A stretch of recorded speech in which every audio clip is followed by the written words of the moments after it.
नमस्कार। क्या आपको पता है कि केजरीवाल जी को गिरफ्तार क्यों किया है? केजरीवाल जी को एनडीए के एक एमपी के बयान पर गिरफ्तार किया है। उनका नाम है मगुंटा श्रीनिवासलू रेड्डी यानी एमएसआर। एमएसआर आंध्र प्रदेश से एनडीए के एक सांसद हैं। एमएसआर ने ऐसा क्या बयान दिया जिससे आपके मुख्यमंत्री केजरीवाल को गिरफ्तार कर लिया? 17 सितंबर 2022 को एमएसआर के ठिकानों पर ईडी की रेड हुई।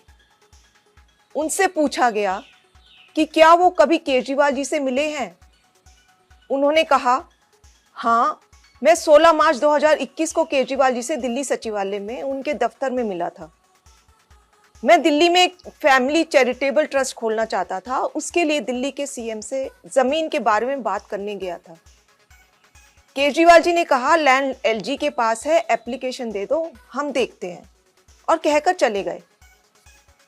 ईडी को एमएसआर का जवाब पसंद ही नहीं आया। ईडी ने कुछ दिन बाद एमएसआर के बेटे राघव मगुंटा को गिरफ्तार कर लिया। फिर से एमएसआर के और बयान लिए गए, मगर वो अपना पहले वाला बयान ही दोहराते रहे क्योंकि वही सच था, और उनके बेटे राघव रेड्डी की बेल खारिज होती रही।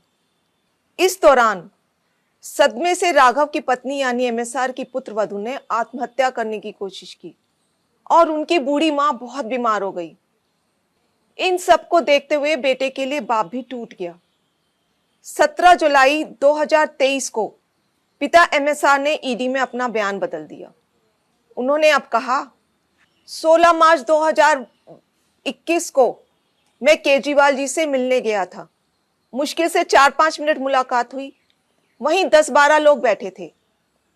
मेरे कमरे में घुसते ही केजरीवाल जी ने मुझसे कहा कि दिल्ली में आप शराब का काम शुरू करो, बदले में आम आदमी पार्टी को 100 करोड़ रुपए दे दीजिए। केजरीवाल जी से ये मेरी पहली और आखिरी मुलाकात थी। इस बयान के बाद अगले ही दिन एमएसआर के बेटे राघव रेड्डी को ईडी ने बेल दिलवा दी। जाहिर है कि एमएसआर का यह बयान झूठा है। वे खुद कह रहे हैं कि यह उनकी केजरीवाल जी से पहली और आखिरी मुलाकात थी। 10-12 लोग वहां बैठे थे। अगर किसी को किसी से पैसे मांगने भी थे तो वह क्या कोई किसी अजनबी से पहली मुलाकात में ही 10-12 लोगों के सामने इस तरह पैसे मांग लेगा? जाहिर है कि एमएसआर के बेटे और परिवार को 5 महीने बुरी तरह प्रताड़ित किया गया। इसीलिए एमएसआर ने अपने बेटे को बचाने के लिए झूठा बयान दिया, और इस बयान को देने के बाद 2 दिन में ही एमएसआर के बेटे को बेल मिल जाती है। इन सब बयानों से एक बात तो साफ हो गई कि अपने बेटे को जेल से निकलवाने के लिए एमएसआर ने झूठा बयान दिया। कोर्ट ने भी केजरीवाल जी को बेल देते हुए यही माना कि ईडी ने बेल का लॉलीपॉप देकर बयान लिया बिना किसी सबूत के। आपके बेटे केजरीवाल जी को एक गहरे राजनीतिक षड्यंत्र का शिकार बनाया गया है। वो एक सामान्य पढ़े लिखे देशभक्त और कट्टर ईमानदार व्यक्ति हैं। यदि आज आप उनके साथ खड़े नहीं हुए तो इस देश में पढ़े लिखे ईमानदार लोग कभी राजनीति में नहीं आएंगे। क्या मोदी जी केजरीवाल जी के साथ ठीक कर रहे हैं?